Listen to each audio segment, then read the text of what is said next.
I'm back with part 3 of reading Surah Yusuf, but this time instead of reading it fully through, I'm just going to summarize it in my own words. In part 2, we read how the king's wife was trying to seduce Joseph, her slave, and Joseph was trying to escape him. He was like, not today. God is watching me. Nope, not gonna happen. And as he was rushing out the door, the husband was at the door, the freaking king. And everybody was like, what was happening here?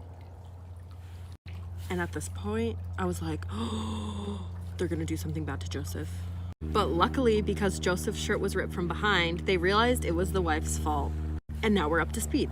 So after all of that craziness happened, everybody was obviously gossiping about it around the town. All the women were like, oh my God, the king's wife was trying to seduce her slave boy. She's in love with him. How can this be? And the king's wife heard about it, so she invited all of those women over. I think it was for dinner because it was saying how she gave all of them knives. So I'm like, what else could they be cutting besides food? And once they all had their dinner, I'm gonna assume, and their knives, the wife called Joseph in, and all the women were shocked. They're like, that's him? That's your slave? And they were so in awe of his handsomeness, they got so distracted, they ended up cutting themselves instead of their food. And the king's wife was like, I told you. Look who is gossiping now. The king's wife went on to explain to these women how she tried to seduce him, but Joseph refused her. And she was a little bit salty over it. She was saying how Joseph refuses what she tells him to do, and that she is gonna get him in jail. No matter what it takes, she wants to see him in jail, and she's gonna be sure he goes to jail. So I'm not really sure how she managed that, but I'm assuming she went to the king, who's her husband, and said, he's not listening to me, throw this man in jail. And despite all of the proof that they had, they ended up throwing poor Joseph in jail.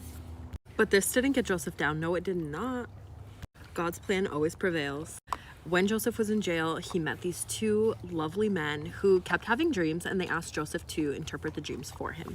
And Joseph was like, obviously I can interpret those dreams, but not only can I do that, I can also tell you what's gonna happen. I can tell you what meal you're about to eat before you receive the meal.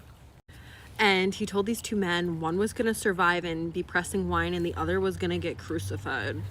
Joseph saw an opportunity, so he told the man that was gonna survive, once you get out of jail, make sure you tell your master that I can interpret dreams. That way I can get out of jail too.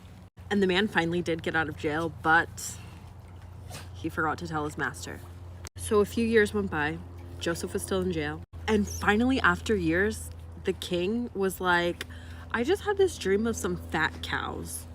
And that's when the ex-prisoner remembered, this man I was in jail with, Joseph, he knows how to interpret dreams.